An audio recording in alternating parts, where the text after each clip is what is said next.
en méditant ensemble la parole de Dieu avec un texte que nous trouvons dans le livre du prophète Joël.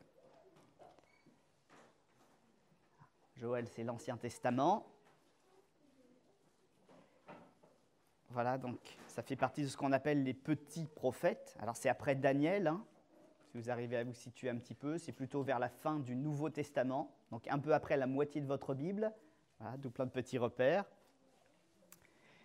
On ne dit pas des petits prophètes parce qu'ils n'étaient pas grands, hein. Mais tout simplement qu'ils ont peu écrit, tout simplement. Mais ça ne veut pas dire que parce qu'on écrit peu, on n'a pas une puissance d'inspiration, sinon ce ne serait pas la parole de Dieu. Peu importe l'homme, c'est le Saint-Esprit derrière, c'est-à-dire l'Esprit de Dieu qui est important et qu'il nous faut écouter. Alors il n'y a pas de petits ou de grands messages, il n'y a que des messages pour notre salut, alors soyons attentifs à ce que le Seigneur veut nous communiquer. Livre du prophète Joël, et on va lire le chapitre 1er. Ce n'est pas une très grande lecture, c'est à peine la taille d'un psaume. La parole de l'Éternel fut adressée à Joël, fils de Pétuel. Écoutez ceci, vieillards, on dirait aujourd'hui nos âgés. Prêtez l'oreille, vous tous, habitants du pays. Rien de pareil est-il arrivé de votre temps ou du temps de vos pères. Racontez-le à vos enfants, et que vos enfants le racontent à leurs enfants, et leurs enfants à la génération qui suivra. Ce qu'a laissé le gazam, la sauterelle l'a dévoré. Ce qu'a laissé la sauterelle, le gélec l'a dévoré. Et ce qu'a laissé le gélec, le asile l'a dévoré. Réveillez-vous. Alors, les mots sont parfois tirés du vieux français, hein, ivrogne, et pleurez. Vous tous, buveurs de vin, gémissez, parce que le mou, c'est-à-dire le produit du raisin qui est foulé, hein, le mou vous est enlevé de la bouche, car un peuple est venu fondre sur mon pays, puissant et innombrable. Il a les dents d'un lion, la mâchoire d'une lionne, il a dévasté ma vigne. Il a mis en morceaux mon figuier, il l'a dépouillé, abattu. Les rameaux de la vigne ont blanchi. C'est-à-dire qu'ils sont en train de mourir, ils ne sont plus alimentés, ils ne sont plus greffés. Lamente-toi, comme la vierge qui se revêt d'un sac pour pleurer le fiancé de sa jeunesse. Offrandes et libations disparaissent de la maison de l'Éternel. Les sacrificateurs, serviteurs de l'Éternel, sont dans le deuil. Les champs sont ravagés, la terre est attristée, car les blés sont détruits, le mou est tari, l'huile est desséchée. Les laboureurs sont consternés, les vignerons gémissent, à cause du froment, de l'orge, parce que la moisson des champs est perdue. La vigne est confuse, le figuier languissant, le grenadier, le palmier, le pommier, tous les arbres des champs sont flétris. La joie a cessé parmi les fils de l'homme. Sacrificateurs, saignez-vous et pleurez. Lamentez-vous, serviteurs de l'autel. Venez passer la nuit revêtus de sacs, serviteurs de mon Dieu, car offrandes et libations ont disparu de la maison de votre Dieu. Publiez un jeûne, une convocation solennelle. Assemblez les vieillards, tous les habitants du pays dans la maison de l'Éternel, votre Dieu, et criez à l'Éternel. Ah, quel jour! Car le jour de l'Éternel est proche. Il vient comme un ravage du Tout-Puissant. La nourriture n'est-elle pas enlevée sous nos yeux? La joie et l'allégresse n'ont-elles pas disparu de la maison de notre Dieu? Les semences ont séché sous les mottes. Les greniers sont vides, les magasins sont en ruine, car il n'y a pas de blé, comme les bêtes gémissent. Les troupeaux de bœufs sont consternés, parce qu'ils sont sans pâturage, et même les troupeaux de brebis sont en souffrance. C'est vers toi que je crie, ô Éternel, car le feu a dévoré les plaines du désert, et la flamme a brûlé tous les arbres des champs. Les bêtes des champs crient aussi vers toi, car les torrents sont secs, et le feu a dévoré les plaines du désert. Amen. Alors peut-être que quelques-uns n'ont pas l'habitude de lire la Bible, en tout cas pas des parties aussi imagées qu'on appelle des prophéties, dans lesquelles il y a des images, hein, des paraboles. En fait, cet homme Joël est un serviteur de Dieu. C'est quelqu'un qui reçoit une parole de Dieu et puis qui la retraduit, qui l'apporte au peuple pour que le peuple découvre la volonté de Dieu, qu'il soit averti des choses qui sont cachées, que leurs péchés, alors on est au niveau d'une nation, ce n'est pas forcément ici un péché individuel, c'est le péché de toute une nation, soit mis à nu, non pas pour simplement prononcer des jugements et dire Dieu n'est pas content, Mais Dieu dit, je suis un vrai Dieu, je suis vivant et je connais le cœur des hommes. Aussi, moi qui suis vivant, je leur parle et je leur prouve, par un intermédiaire qui leur parle comme à un ami, à un frère, que je vous connais et que la situation ne peut pas rester ainsi. Et le but de Dieu n'est pas de punir, premièrement, c'est de nous prouver qu'il nous connaît, qu'il nous aime et de nous sortir des mauvaises voies dans lesquelles nous nous sommes égarés.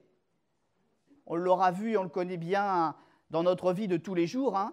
Tant qu'on n'est pas pris la main dans le sac, tant qu'on n'est pas humilié publiquement, on continue de faire en cachette toutes les choses qui nous passent par la tête et par le cœur. Mais est-ce que c'est bon pour nous? Non. Et nous le savons très bien. Alors ce matin, ce n'est pas forcément un message pour l'église du Tréport elle-même, hein. On connaît bien l'église, mais j'ai eu à cœur d'aller plus loin dans le livre de Joël parce que Jocelyn, dans son dernier message, nous en a parlé de Joël.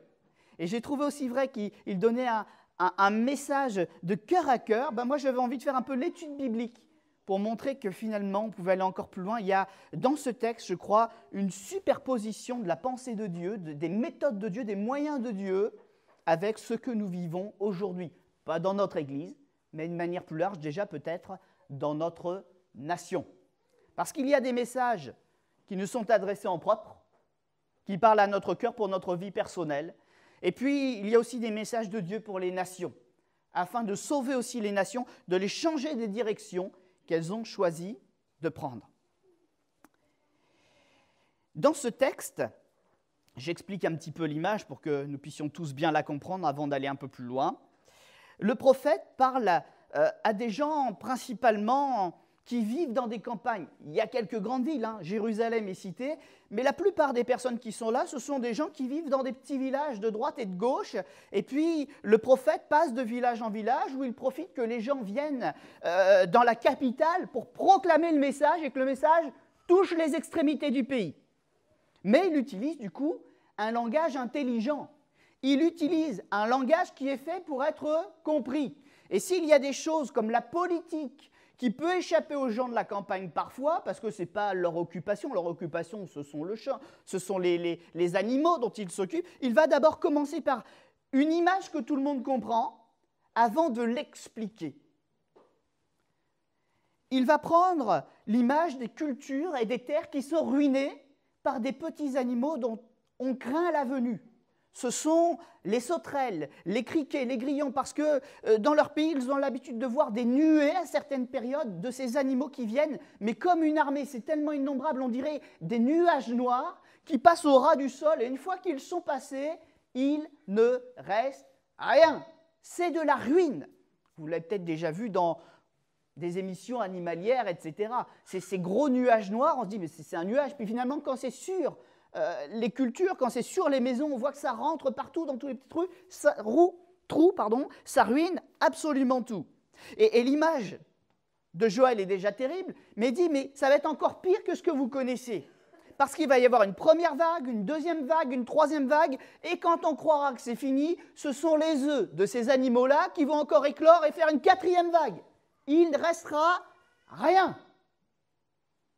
Et je crois qu'en quelque part, cette image qui nous parlait en fait, non pas des sauterelles, quoique il y a peut-être eu une période de sauterelles vraiment, il y a eu un accomplissement qui était à un niveau un petit peu supérieur. C'était une armée qui devait venir et se comporter comme cela envers Israël, parce qu'Israël avait caché son péché. Elle s'était habituée, ce pays s'était habitué à vivre dans le péché. Oui, ils allaient au temple. J'allais dire, oui, ils avaient des églises, pas à l'époque, mais ils avaient des synagogues, ils avaient des choses de cette nature-là. On célébrait le culte de Dieu. Mais si c'était vrai que nos pieds nous emmenaient dans la maison de Dieu, le cœur, il restait à la maison dans le péché. Et à cause de cela, le Seigneur a voulu réveiller les consciences. En temps normal, il aurait peut-être infléchi la nature en détournant le cours de ses sauterelles. En temps normal, il aurait peut-être utilisé son autorité de Dieu pour changer le cœur des hommes, de ce roi qui devait venir avec son armée, en peut-être suscitant une maladie qui l'aurait stoppé, comme il l'a déjà fait par ailleurs. Mais ce jour-là, c'est différent. Le péché est trop grand et on s'amuse avec Dieu. Et Dieu dit non, il y a une limite. C'est vrai que vous vivez dans le péché, tous les jours je vous interpelle par mes serviteurs, par mes messagers, par une circonstance ou par une autre, mais vous en êtes au point de ne plus écouter. alors maintenant, ma femme le disait encore dans une conversation hier, un enfant, on lui dit une fois de ne pas faire une bêtise, 2 fois, 3 fois. Si vous continuez indéfiniment sans jamais punir, la menace, elle ne sert à rien. Et la correction ne peut pas arriver. Donc à un moment, il faut accomplir la punition qui a été annoncée. Et là, avec Joël, nous sommes dans un temps comme celui-ci. Les signes sont passés, mais à un moment, il faut agir. Je crois que si nous sommes bien réveillés, ce que nous venons de vivre avec ce coronavirus, c'était un signe. Et c'est peut-être pas le 2e ou le 3e, c'est peut-être le 4e. Il y a beaucoup de choses qui se sont passées ces dernières années et beaucoup de remous, beaucoup de tumultes. Alors, nous avons compris. Nous avons décidé de faire cette introspection nous-mêmes pour vraiment nous rapprocher le plus près possible de Dieu que nous pouvions avec les forces que nous avions et en comptant sur sa grâce. Mais il va se passer quelque chose demain pour ceux qui n'ont pas écouté. Et dans le texte de Joël, les sauterelles, l'armée, notons bien qu'elle n'a pas choisi de mettre de côté les croyants et puis de s'attaquer aux non-croyants. Hein. C'est une armée aveugle. Elle a attaqué tout le monde.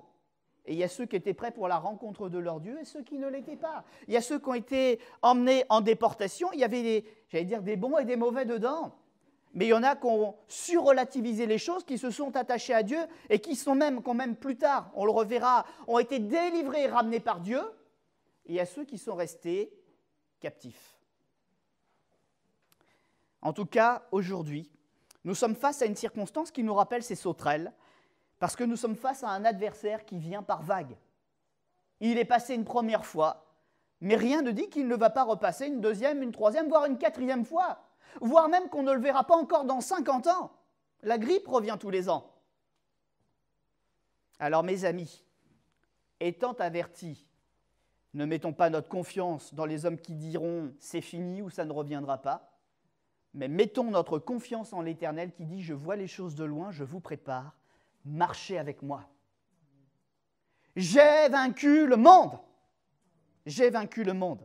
Et s'il y a une bonne chose à faire aujourd'hui, c'est d'arrêter de partir dans nos raisonnements humains parce que nous ne savons pas de quoi demain sera fait. Plaçons notre confiance en celui qui sait et qui a le pouvoir de nous protéger, de protéger nos familles et surtout quelqu'un qui nous parle tous les jours pour que notre vie soit bien dirigée. Voilà le choix de Joël et voilà le message qu'il partageait à sa génération. Le nom Joël signifie « Yahvé est Dieu ».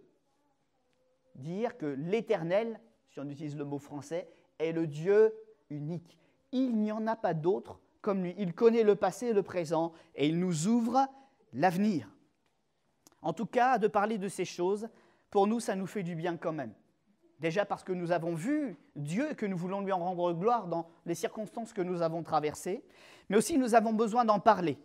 Parce que ces circonstances, malgré tout, nous ont touchés comme tous les autres, à des niveaux différents, mais ils nous ont touchés. Et nous avons besoin de comprendre pourquoi nous sommes passés par cette souffrance. La souffrance, ce n'était peut-être pas pour nous la maladie, mais c'était peut-être d'être enfermés dans nos propres maisons. C'est une souffrance. C'est quelque chose qu'on a du mal à comprendre et à accepter. Et nous avons besoin d'en parler. Mais dans ces choses, nous n'étions pas malheureux à l'excès parce que le Seigneur était avec nous. Et alors que le monde nous disait « il faut attendre, il faut attendre, il faut attendre », le Seigneur nous disait « mais j'ai préparé ta délivrance ». Mais j'ai préparé ta délivrance et aujourd'hui, nous en sommes les témoins. Avec ce texte, nous retrouvons donc un peu ce que certains ont vécu. Le texte commence d'ailleurs comme ça, hein. Moi-même, le premier, j'ai 40 ans et je n'ai jamais vu une maladie comme celle-ci. J'en ai entendu parler de manignes. Elles étaient dans le lointain, dans d'autres pays, dans des hôpitaux, dans des sections spécialisées. Elles n'étaient pas venues au pied de ma porte. Et effectivement, je me retrouve un petit peu comme au démarrage de ce texte, mais avez-vous jamais vu, entendu, vécu quelque chose de pareil? Et vos pères? On se rappelle qu'au début du XXe siècle, il y a eu ces histoires-là de grippe espagnole, etc. Mais ça faisait longtemps qu'on n'avait pas entendu parler de confinement de tout un pays. Alors que le Seigneur, ou plutôt que nous acceptions d'entendre que nous ne sommes pas des exceptions dans le monde. Nous sommes des hommes comme ceux qui nous ont précédés, tout aussi faibles et ayant besoin de la grâce du Seigneur. On a vraiment besoin de réaliser notre fragilité sans perdre de temps, de réaliser que ce monde ne va pas vers des choses meilleures, mais qu'il sera toujours aussi fragile. Nous avons besoin de Dieu et nous avons besoin d'un Sauveur. Oui, les justes, certains ont été touchés, pas forcément tous. Certains vivaient au milieu des populations qui se comportaient en ennemis de Dieu. Et s'ils ont été touchés, ce n'est pas pour leur malheur, hein. C'est parce que Dieu avait aussi un projet pour ces hommes-là, pour ces femmes-là.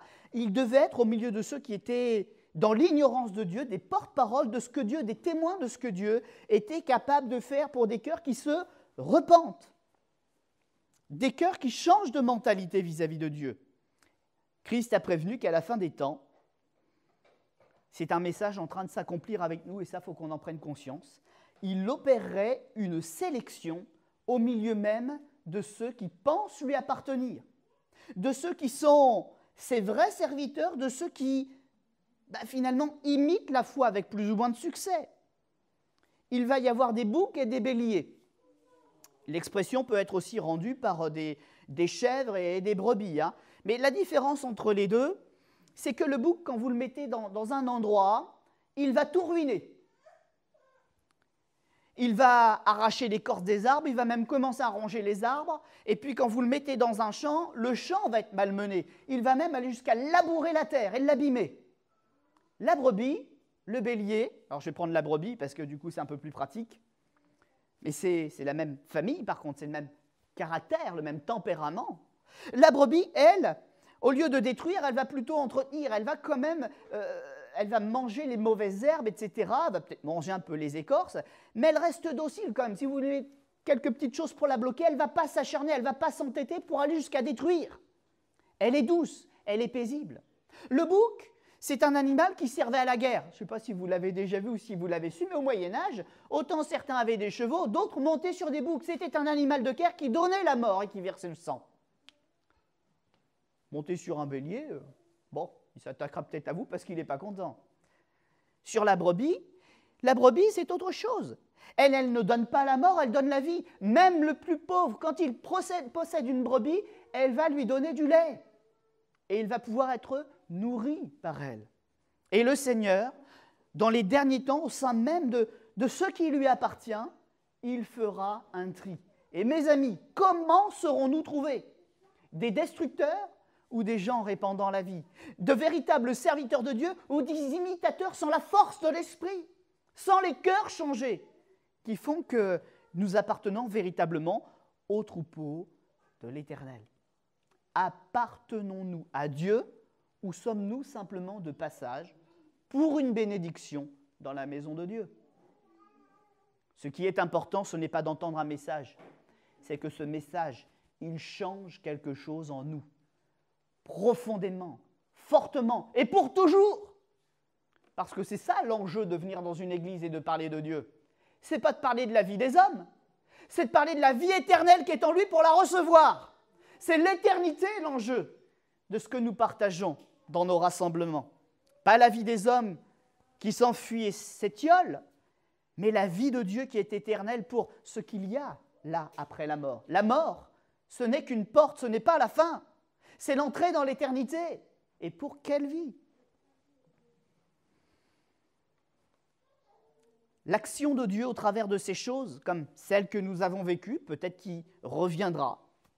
Peu importe, nous sommes prêts. Mais en tout cas, pour ce monde aussi, il y a une bonne chose, c'est de s'attentionner un peu plus à Dieu. Et remarquez avec moi le comportement des gens, quand tout va bien, on fait tous les excès. Il n'y a que quand ça ne va pas bien qu'on écoute.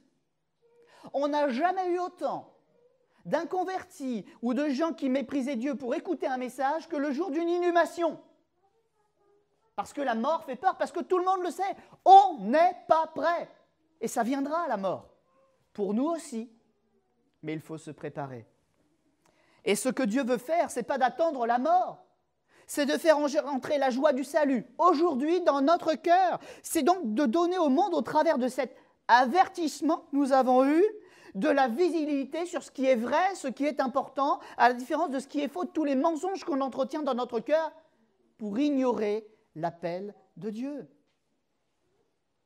Vous verrez, c'est une promesse de Dieu, je crois qu'elle s'accomplit, c'est pour ça que j'ai commencé mon message comme ça, vous verrez de nouveau la différence entre le juste et le méchant, entre celui qui sert Dieu et celui qui ne le sert pas. Et je crois que pour un ultime réveil, pour une ultime proclamation du salut par grâce, il faut que le monde entier ait lui-même l'outil de comparaison. C'est-à-dire ce qui se passe d'un côté et ce que vit l'Église qui appartient à Dieu de l'autre. Aujourd'hui, le monde, il peut nous mépriser, peu importe. Mais s'il nous méprise, c'est qu'il voit une véritable différence entre ce que nous vivons, ce que nous faisons, comment nous le faisons, et le reste du monde. Et grâce à ce que nous acceptons de souffrir avec eux, ils voient une différence et ils ont donc le choix entre rester comme ils sont ou devenir avec nous des enfants de Dieu. Nous avons un Dieu qui a le pouvoir de changer la malédiction en, dites-le avec moi, en bénédiction. C'est ce que Dieu veut faire. Changer notre vie de malédiction, de souffrance, de peur, en une vie d'assurance et de victoire. Dieu d'ailleurs n'a jamais eu la pensée de nous faire souffrir. Ce n'est pas son but au départ. Il nous a créés pour nous aimer. Il nous a créés, dit l'Écriture, pour que l'on soit tous les jours avec lui. Le premier homme était visité quotidiennement par le Seigneur. Il n'y avait pas de rupture. C'est le péché qui a créé la rupture. Mais Dieu n'a pas changé parce qu'il y a le péché. Il continue de vouloir faire sortir le péché de notre vie, mais tous les jours, il nous interpelle. Seulement, la Bible nous dit, mais c'est nous qui ne faisons pas attention à son appel, voire même qui détournons notre oreille de son appel. Dieu, en revanche, n'a jamais eu la pensée de nous faire souffrir, mais force est de constater que chacun de nos pas nous conduisent dans la souffrance.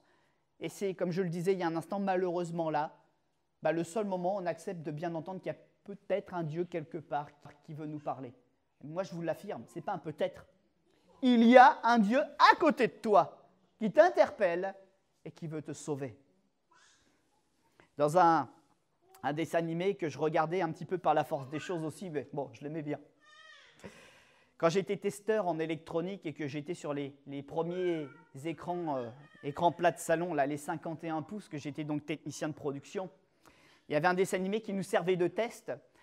Et il y avait un passage que j'aimais bien, c'est où ce personnage qui faisait un petit peu peur parce qu'il était grand, parce qu'il était vert, parce qu'il était grognon, avait un petit compagnon, lui, qui était avec la langue bien pendue, qui n'arrêtait pas de parler, qui le fatiguait.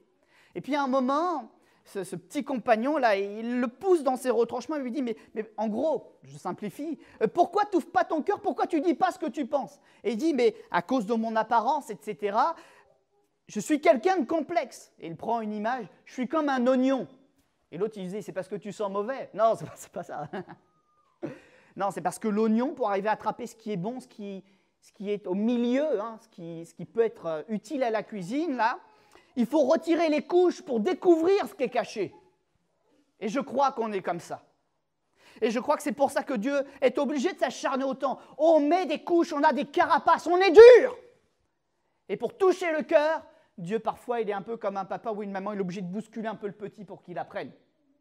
Parce que parler, c'est bien, mais des fois, il faut aller un petit peu plus loin. Il faut pousser à comprendre qu'il faut obéir, qu'il faut écouter et que c'est salutaire. Joël, chapitre 2, verset 13, dit la même chose que ce personnage. Mais là, ce n'est pas de l'humour, c'est du salut. Déchirez vos cœurs, et pas vos vêtements, mais déchirez vos cœurs. Retirez les couches de l'oignon et revenez à l'Éternel, votre Dieu. C'est là qu'est le salut. Nous retrouvons d'ailleurs les conséquences de ceux qui ont refusé de mettre leur cœur à nu, qui sont restés sous des couches d'orgueil, de fierté, de toutes ces choses. Pharaon, par exemple, au temps de Moïse, la Bible nous en parle. 10 fois, 10 couches. C'est ce que le Seigneur a dû retirer par des plaies, par des avertissements. Notez que Dieu n'a jamais frappé avant de parler. Il a parlé, il a dit « Let my people go ». Vous connaissez ce vieux chant gospel? « Laisse mon peuple sortir ». Et Pharaon disait « Oui, je le laisse sortir ». Et au moment de le faire, il ne le faisait pas. C'est à ce moment-là que la plaie était appliquée, pas avant. Pharaon n'aurait jamais subi le moindre dégât s'il avait une seule fois honoré sa propre parole. C'est pour ça que je disais aussi tout à l'heure, ce n'est pas dans des hommes qu'il faut se confier. Ils reprennent toujours leur parole. Quand ça devient à leur désavantage ou quand la situation change, leur parole change. Mais quand Dieu parle, sa parole est certaine. Sa parole est certaine. Et s'il fait des promesses, s'il dit quelque chose, peu importe l'adversité, il est Dieu. L'Éternel est Dieu, comme Joël le dit de son prénom. Il ne trompe personne. Et s'il promet quelque chose, c'est parce qu'il le sait, il l'accomplira. Un autre texte de l'Écriture dit « La main du Tout-Puissant n'est pas trop courte. La main de l'Éternel n'est pas trop courte pour agir. » Dans le texte de Joël, la situation de ceux qui vivaient dans la débauche va les priver de la pratique de leur vice. L'alcool, le mou, ne va plus être créé. Il n'y a plus de raisins, ils ont été détruits. Les vignes ont été abîmées. Ni créés donc, ni livrés. Nous avons eu quelques témoignages, quelques retours de l'après-confinement, du confinement après le confinement. Et certaines personnes, dans cette période, ont retrouvé une grande partie de leur santé physique. Parce qu'ils ne pouvaient plus aller vers les excès. Alors, malédiction ou bénédiction de Dieu? Beaucoup, grâce à la force des choses, grâce à ce que le Seigneur a permis, ont pu commencer à vouloir prendre de bonnes décisions. Et à peine le confinement a été levé, on les retrouvait dans les lieux où ils ne devaient surtout pas retourner. Pourtant, l'Éternel leur avait fait, et il veut encore leur faire du bien. Mais il y a une chose qu'ils n'ont pas, parce qu'ils ne l'ont pas demandé à Dieu. Seigneur, donne-moi de la volonté. Dieu produit le vouloir et le faire. Et l'erreur des personnes, c'est de croire que leur force suffise. Non, il faut s'appuyer sur Dieu. La force pour vaincre le péché, elle n'est pas en nous. C'est le péché qui est en nous. La force qui nous délivre, elle est en Jésus. Et c'est à lui que nous devons la réclamer pour être véritablement délivrés. Si le Fils vous affranchit, dit l'Écriture, si le Fils par son œuvre, la croix vous affranchit, vous serez réellement libre. Les mots de la Bible sont pesés. Réellement libre. C'est-à-dire qu'on peut arriver à avoir des délivrances, mais ce ne sont pas de vraies délivrances. On retombe. Mais quand c'est l'Éternel qui délivre, nous sommes réellement libres. Amen. Alors aujourd'hui, nous l'apprenons peut-être pour quelques-uns, nous le redécouvrons peut-être pour d'autres, mais ce que nous avons tous en pouvoir de faire ce matin par la foi, c'est de laisser ces paroles s'accomplir dans notre vie. C'est une expérience nouvelle pour chacun qui peut nous être proposée. Les bonnes résolutions ne tiennent pas. Seule la vraie repentance, celle qui n'a pas peur d'être vue, celle qui n'a pas peur d'être confessée, de se soumettre à la parole de Dieu, seule cette résolution-là de la repentance porte le véritable salut. Le remède et la consigne préconisés par le prophète Joël à ce peuple-là qui vivait la souffrance, c'était de faire une annonce, publier un temps où on se retrouve et on cherche Dieu ensemble, un temps de jeûne, une convocation, une invitation solennelle, sérieuse.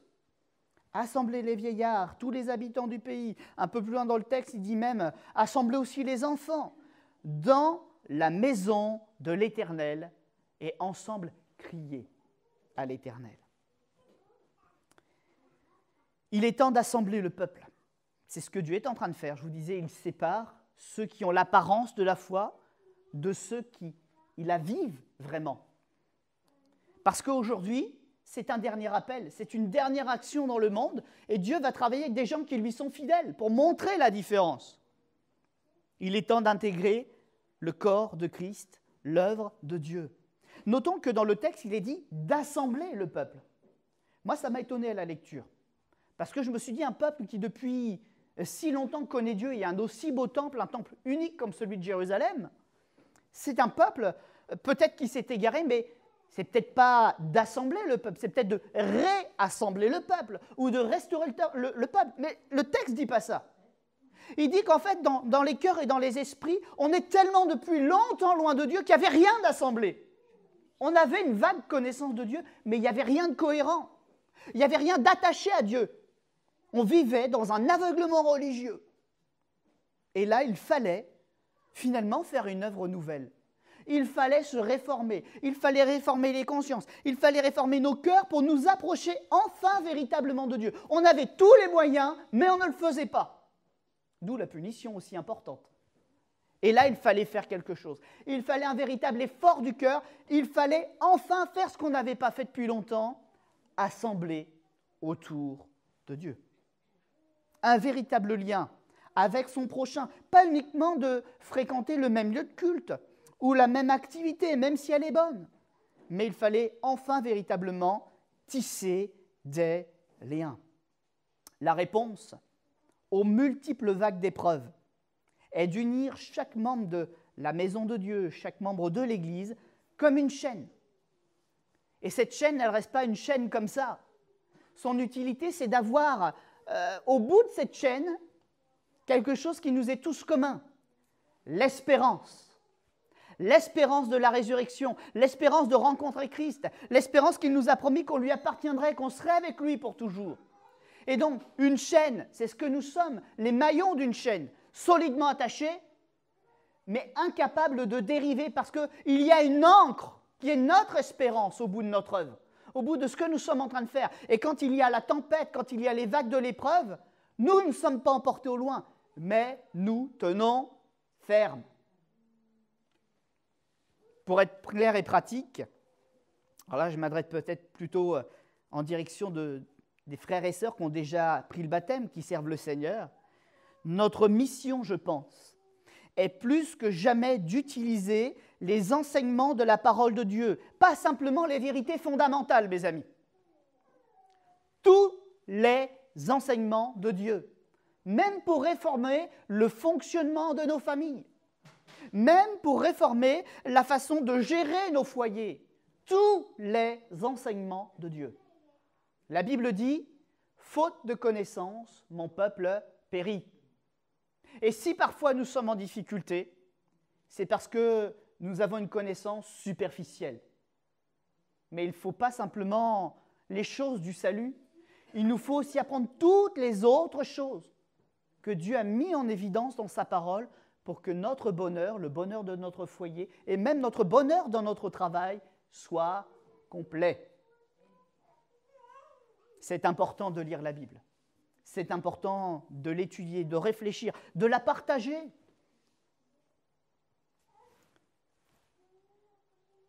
Il y a une quantité de maux, de souffrances, de pièges que nous évitons sans même nous en rendre compte quand nous acceptons cette vie que Dieu nous donne, une vie de sainteté, une vie de pureté. Pendant des années, toute ma jeunesse, jusqu'à dans mon adolescence et même encore récemment, j'entendais parler de cette grande maladie, le sida. Et les gens pleuraient, le sida, comment le combattre? Mais en réalité, on pleurait sur des conséquences de quelque chose. Mais l'origine du sida, elle aurait pu être combattue et cette maladie être stoppée beaucoup plus rapidement. C'était dans les mauvais comportements humains que se trouvait l'origine de ces choses. Et rien n'a changé. Beaucoup de nos souffrances, beaucoup de nos maladies, beaucoup des choses qu'il nous faut trembler sont dans le péché de l'homme. Et pour solutionner ces choses, il faut d'abord regarder à l'origine et pas quand c'est trop tard au bout. Si nous coupons la tête du serpent, il ne pourra plus nous mordre avec son venin. Et le venin de l'humanité, ce n'est pas le sida ou ce n'est pas le Covid, c'est le péché. Coupons la tête du serpent et nous serons heureux et nous ne serons plus mordus. Vaincre le mal qui est en nous, qui nous prive du bonheur, de la réussite d'une vie épanouie, c'est de trouver le moyen de vaincre le péché et ce moyen est dans le sang de Christ. C'est l'œuvre de la croix. Et il nous faut reprendre, pour pouvoir trouver Jésus, toute la conception que nous avons de la vie et de la façon d'aborder notre vie. C'est une remise à zéro, c'est un nouveau départ. Jésus ira même jusqu'à dire, eh bien, pour une personne qui veut s'approcher de moi, c'est même une nouvelle naissance. Il faut tout redécouvrir. Parce qu'on pense souvent bien faire, mais quand on voit ce que Dieu nous dit, eh bien, il nous pointe des conséquences auxquelles nous n'avions pas pensé. Si nous voulons bien faire, si nous voulons faire les choses pour vivre avec Dieu, allons premièrement chercher le conseil de Dieu. Cherchons premièrement le royaume de Dieu et sa justice, et n'ayons pas peur. Parce que toutes les autres choses qui pourraient nous manquer, toutes celles qu'on espère avoir, elles viendront ensuite. Mais elles viendront comme des bénédictions venues de Dieu que personne ne pourra nous prendre. Cherchons premièrement le royaume et la justice de Dieu, et toutes les autres choses que nous attendons nous seront données en plus. Nous serons donnés en plus. La Bible fait une déclaration. Si désormais Dieu est avec nous, qui sera contre nous? Je disais tout à l'heure, Dieu est aussi un Dieu des promesses, c'est d'ailleurs ce qui est dans le texte de Joël. Joël est un petit prophète, comme je l'ai dit, il n'a pas beaucoup écrit. 3 petits chapitres. Encore 2 fois lire ce qu'on a lu tout à l'heure. C'est pas beaucoup, hein? Alors à la maison, avec les quelques explications de ce matin, relisez Joël et découvrez ce que Dieu est capable encore aujourd'hui de faire pour vous.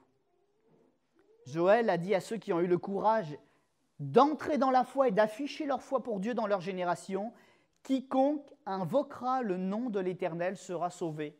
Et ce nom, nous le connaissons, Jésus, l'Éternel, notre salut. Le livre des Proverbes, c'est plus Joël, mais c'est l'Esprit de Dieu qui l'a inspiré. C'est le même auteur, finalement. La bénédiction de l'Éternel enrichit, il ne la fait suivre d'aucun chagrin. Et Jésus, Dieu incarné parmi les hommes, afin que nous puissions l'expérimenter, l'entendre, le voir, comprendre que le plan de Dieu est accessible, Jésus lui-même a dit, ce sont ceux qui se font violence, qui s'emparent du royaume de Dieu. Si tu n'as pas la volonté, mon frère et ma sœur, mon ami, Dieu, lui, peut te donner la volonté de marcher dans ses voies. Réclame-lui ce qui est bon, il te l'accordera. Une dernière citation de Jésus encore, qui est le Fils de Dieu. Je la disais à l'instant, je vais vous donner la référence pour que vous puissiez la graver quelque part dans votre cœur, peut-être dans votre Bible ou sur un papier, ou dans votre téléphone. Cherchez premièrement le royaume de Dieu et sa justice, et toutes les autres choses. J'ai marqué entre crochets parce que ce n'est pas le texte qu'il dit, c'est le contexte, qui viendrait à vous manquer. Vous seront donnés par-dessus. Matthieu chapitre 6, verset 33. Et je termine par Joël chapitre 3, verset 9. Je pourrais vous en faire l'interprétation, mais je ne le ferai pas. Parce que déjà le texte en lui-même, il est clair. Et aussi, je pense que Joël a parlé aux gens de son temps.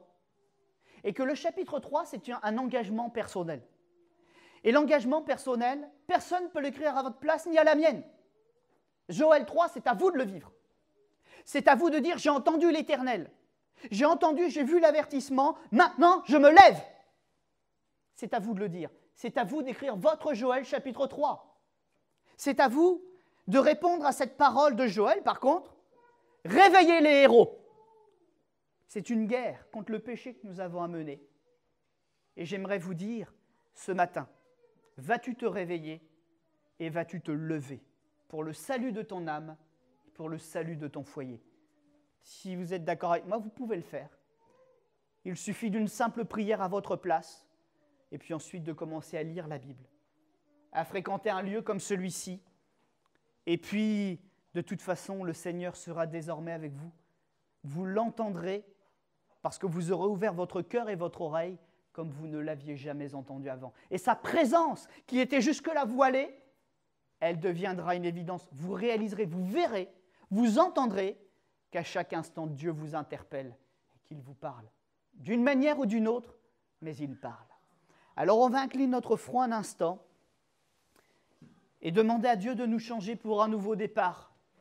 Pour qu'il nous réveille, mais pas pour qu'on soit comme hier, qu'on devienne des héros, c'est-à-dire des gens de conviction, des gens qui se lèvent pour Dieu et avec qui Dieu peut faire quelque chose ce matin. Seigneur notre Dieu, merci de tous ces messages que tu nous adresses déjà depuis un certain temps. Ce message, bien sûr, est reçu ce matin par l'Église, mais nous comprenons bien qu'il dépasse très largement cette Église. C'est un message pour toute notre nation. Joël, c'est un message pour notre monde, parce que tu reviens bientôt. Aussi vrai que tu as dit pendant longtemps, il y a un temps où Dieu viendra pour régler le problème du péché en personne. Ce temps est proche. 2000 ans que tu appelles. Certains diront, on peut attendre encore. Mais nous le savons, ce n'est pas par des plaisanteries que nous devons répondre à Dieu. Parce que Dieu ne plaisante pas avec le péché. Mais c'est en prenant position. Il est plus près que jamais et nous sommes peut-être au dernier appel. Nous ne pouvons pas plaisanter. C'est une convocation, c'est un appel solennel. Venir à la maison de l'Éternel, ce n'est pas forcément ce bâtiment, mais c'est venir dans la présence de Dieu et de faire quelque chose du message qu'il nous a adressé, parce que ce message est pour notre salut, parce que ce message est pour nous rendre meilleurs, ce message est pour nous donner de la volonté et pour vaincre. Alors Seigneur, ce matin, celui ou celle qui veut que cette prière devienne cette prière, qu'il s'en saisisse, il n'a pas besoin de la réciter, mais il a besoin de dire « Je crois en ce que j'ai entendu ce matin. Seigneur, je veux que cette parole s'accomplisse pour ma vie. Amen. »